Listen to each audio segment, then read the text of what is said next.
Hello and welcome. In this video, we will be taking a look at Google's very first smart display, the Google Home Hub. In this video, we will go through an unboxing of the Google Home Hub, as well as initial setup, and a few basic features of the Google Home Hub. And at the very end, I will be including a high-level comparison of the Google Home Hub versus Lenovo Smart Display. Taking a quick look around the box before we actually go ahead and get inside, we can see that Google is now actually shipping products with a seal of genuine on the bottom of the boxes. I guess there has been some fake devices going around, so they have started including these on the Google Home Hubs, Chromecasts, smartphones, everything that Google sells, they now actually have that sticker on, so just pointing that out. On the side of the box here, we can see that the Google Home Hub is a 7-inch touch display with two far-field microphones in the front, full-range speaker in the base, as well as a light sensor in the top.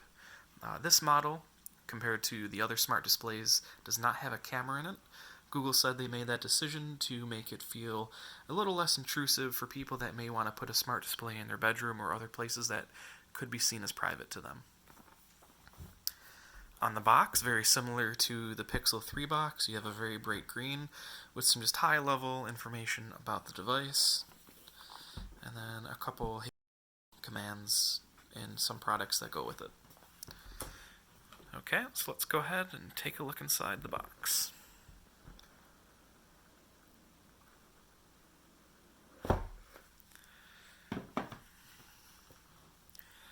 Okay, so right off the bat, this is actually a lot smaller than I thought it would be. Obviously, looking at the box, I kind of assumed it was going to be smaller, and I understood that it was 7 inches, but in reality, it's kind of tiny. It's pretty cute, honestly. It does kind of feel like a iPad, honestly, with a speaker on the back. This one is the charcoal. Most of my Google Home Minis are charcoal, and I just personally feel the color goes better with a lot of my decor, if you will. So that's why I decided to go with that color. Nice fabric back, just like the Google Home Minis have, as well as the Google Home bases. We can see the volume rocker on the back, as well as a physical microphone switch, which is nice. And then the bottom is a textured grip, so that way it's not going to really go anywhere unless you really try to do something with it.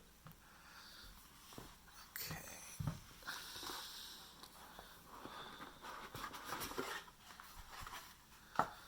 Once inside, we have our power supply here.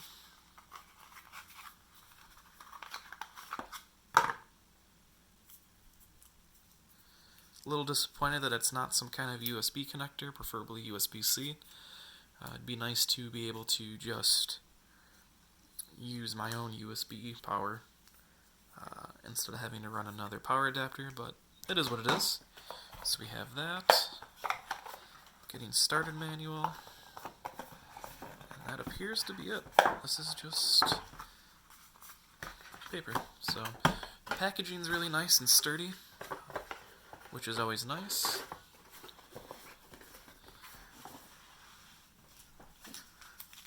Take a quick look through the Getting Started manual. We have safety and warranty information as well. Look at that, 2 easy steps. Plug it in and get the app. And then ask what it can do.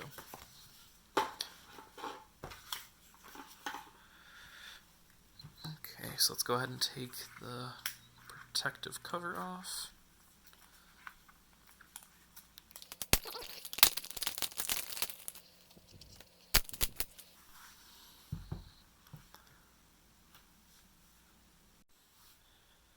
Okay, so let's go ahead and plug our Google Home Hub in and go through the basic setup.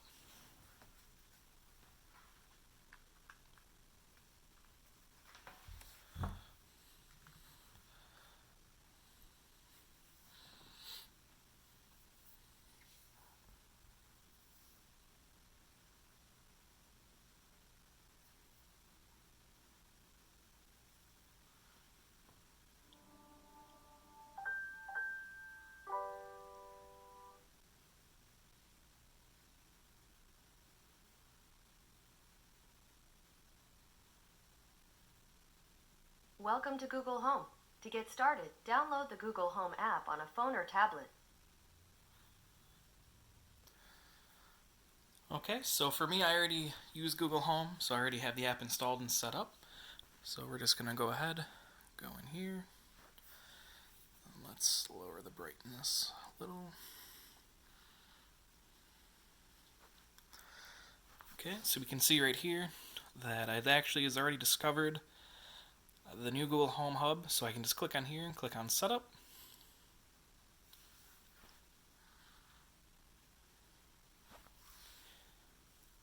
Click on Yes to want to continue.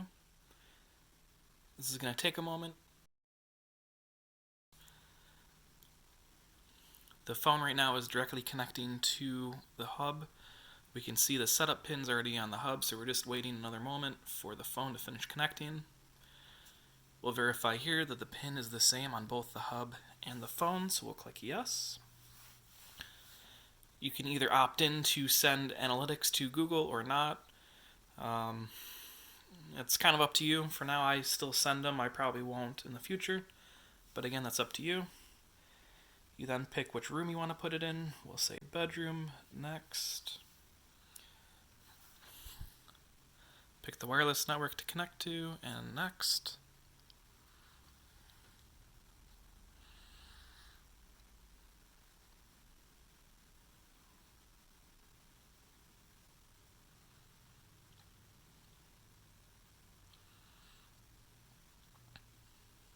Okay. At this point, depending on when you get your Google Home Hub, most likely there will be an update available, so you want to make sure to update before going any further. You also want to make sure that you allow power to stay connected to the hub while it's doing the update. The first update will probably take between 3 to 10 minutes depending on your internet connection, but it's very important to do that because it's going to fix any issues that may have been happened from just release day. So you just want to make sure you get your updates installed. You can go through here to better understand what Google means by certain things such as Google Partners, Services and Privacies, and Guest and Your Assistant. You can just click on them and it'll give you some more information about them. Once you're done going through there, you can click Next.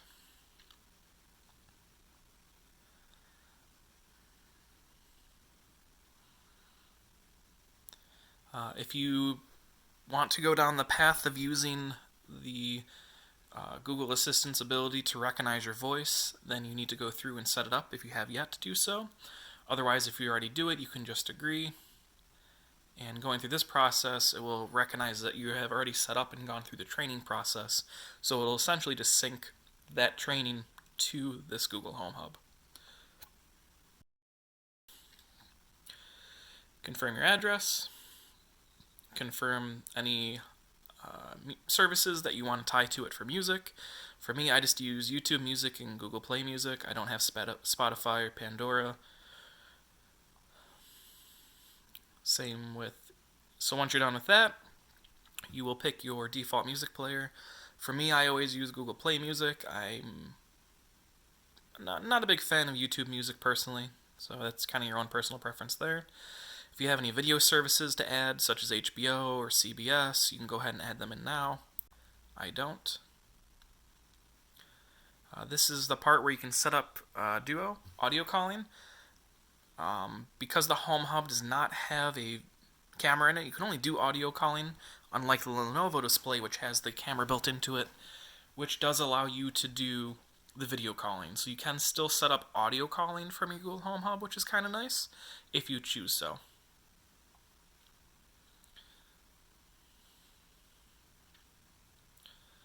Okay, so then at this point, you can now configure your ambient mode for your Google display. So your choices are to do a full screen clock if you want, or you can do an art gallery, or you can choose Google Photos. If you click on Next, it'll load your albums for you and allow you to pick.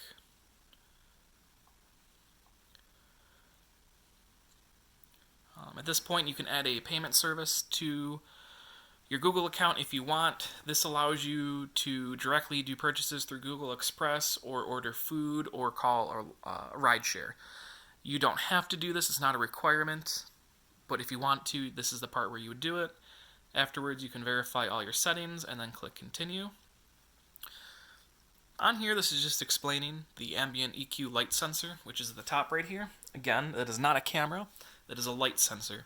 And that just allows the display to automatically control the brightness to allow it to more easily fit into your room, I guess is the best way to put it. And they even call out right here that it's not a camera. Click on next. It explains on how the back of the home hub there is a physical switch here. The mic's off. You can just flick it there and then it'll be mic off. You'll see that it's now showing red. And you can see a red LED right there showing that the microphone is muted. If you want to turn it back on, The mic's back on. just flip it back over and you'll see that the LED is gone. And then, of course, volume control. Oops. On the back over here. So you have your different volume settings. That is right there on the back.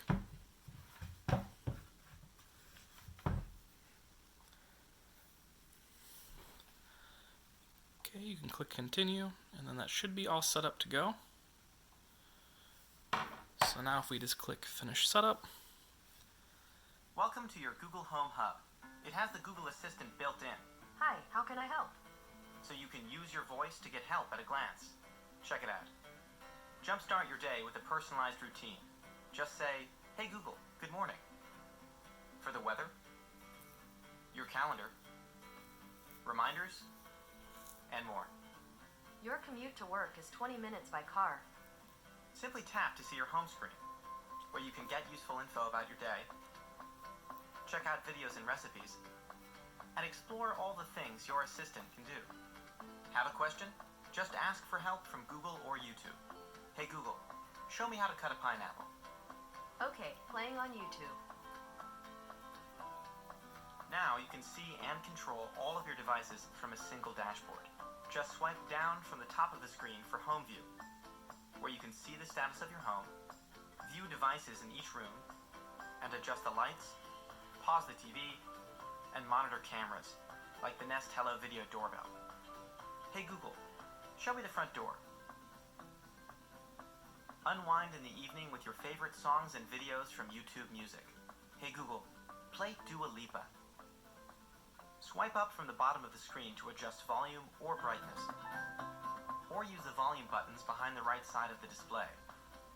To turn off the mics, simply slide the mic mute switch. And with live albums from Google Photos, Hub will automatically display the best and latest photos taken by you and your loved ones. Setup is simple in the Google Home app. You can also search for photos by voice. Hey Google, show me my photos from Hawaii. And aloha. What's this? It's Hub's light sensor.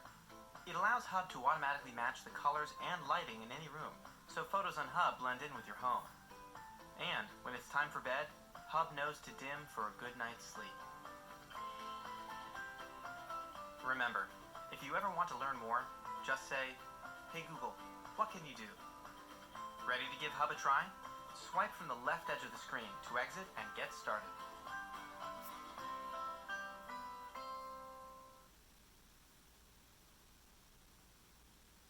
Okay, so we can go ahead and swipe. And then we're going to have our normal interface here. And then let's see. So you can scroll this way to get your news, music, YouTube. Everything that's going to be a part of Google Assistant on the Home Hub is going to be to the right. And then you should be able to, there we go, swipe to go to your photo display, or if you have the clock or art gallery, swiping all the way over will show you whatever you have picked. Click again easily to go back to here. You can see the weather down there. You can scroll down from the top, and this is going to be your Google Home hub, if you will.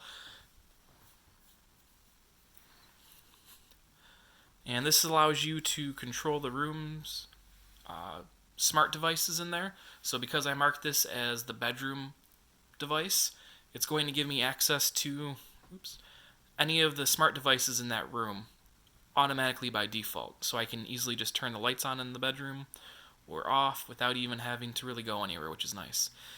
If I wanted to control another room, you could just click on View Rooms, and then your whole list of rooms are right here. And then all you have to do is click on them. If you want to turn a light on in a different room, you can go ahead and click on off right there. You can see right there that it switches between on and off, which is nice.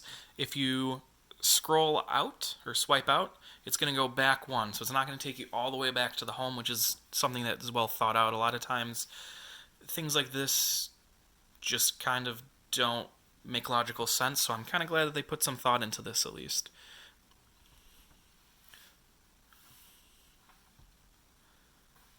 You can add a reminder right through here and give it voice commands since it is just a Google Assistant.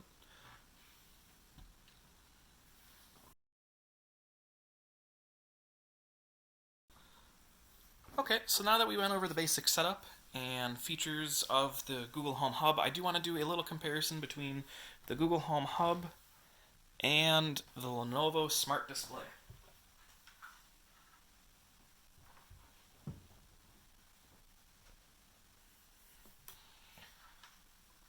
So, as you can see, let's try to make this.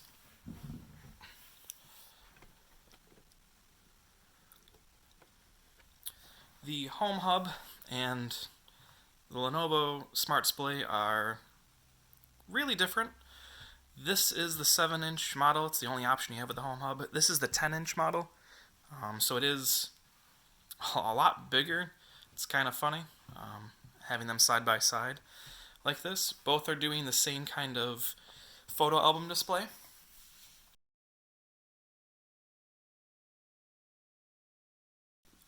Both are showing the time and the weather, which is nice. For the Lenovo display, you do have the speaker on the side over here, whereas the base of the Home Hub is the speaker. Both have very similar settings from a hardware standpoint. Both have volume rockers at the top. It's hard to see there. As well as physical microphone switch. The difference to the Lenovo display is that because there is a video camera in here as well, there is a physical switch for the camera. So you can turn that on and off. The Home Hub obviously doesn't have one of those because it doesn't have a camera. Now you will notice on the Lenovo Smart Display a flashing occurring. That is the ambient sensor in the Lenovo Smart Display. One thing to pick up here is that the technologies used between the two are different. There is no blinking on the Google Home Hub. Another big difference between the two is that the Lenovo Smart Display does feature a portrait mode, which can be seen, makes it even taller. However, portrait mode is not really supported in a lot of things. You really kind of can only use it for dual video calling. And if you want to use dual video calling, you actually have to be in portrait video mode at this time. So that is a letdown there. I do kind of like the way it looks standing up for certain things. If you're trying to do like a recipe, it may make more sense to do it that way than if you had it in landscape mode. But as you can see there, the ambient photo display does not work in portrait mode, which is kind of disappointing.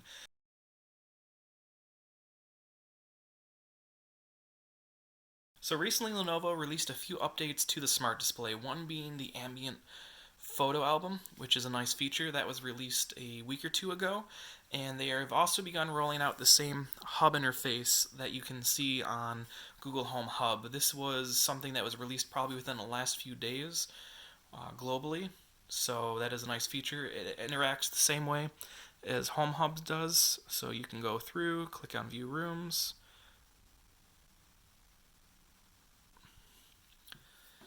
and control the same settings between the rooms. Obviously the Lenovo Smart Display is bigger, so you can get more information on there, but it's similar setup and functions the same way as the home hub. Using both the devices for a bit of time now, I will say I do kind of like the home hub's display a little more. It's more gentle on the eyes, even in brighter situations. The screen actually, especially for the ambient photo album, they honestly kind of look like printed pictures in a photo in a frame, which is kind of nice. Whereas the Lenovo Smart Display um, is just a little harsher, even in lower light settings or brighter light settings. So I will give the Home Hub that over the Lenovo Smart Display. Um, I don't know how well this would work in a kitchen setting for cooking, like to watch recipes or cooking videos while you're cooking. The display is on the smaller side, so there isn't going to be as much real estate to actually show your instructions or watch your video. You're going to have to be closer to it in order to be able to see it. Whereas the Smart Display from Lenovo obviously has a bigger screen, so you can actually see more. So let's go ahead and take a look.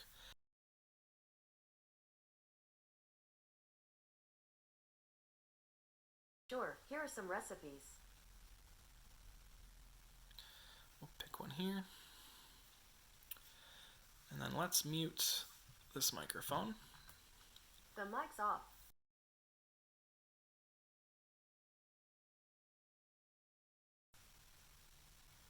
Sure, here are some recipes.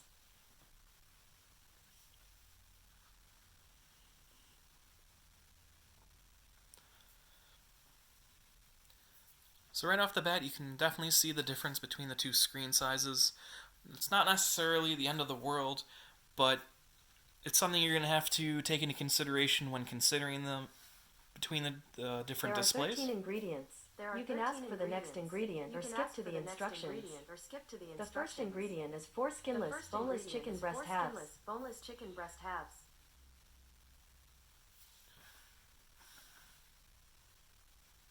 There's 18 steps. I'll read them one by one.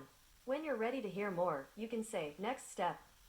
First step, preheat an oven to 450 degrees Fahrenheit, 230 degrees Celsius. You can say, next step. First step, preheat an oven to 450 degrees Fahrenheit, 230 degrees Celsius. So as you can see, there's a little bit of different information. You're really going to just lose the ability to see it from farther away. So if you need a lot of space to do your cooking, you're going to have to be closer to the Home Hub to be able to see it versus the Lenovo Smart Display. So it is something you're going to have to take into consideration. Okay, and with that, I would like to thank you for watching. If you like what you saw in this video, please like and subscribe to the channel. If you have any comments or questions, please leave them in the comment fields below. I certainly do appreciate any feedback whatsoever.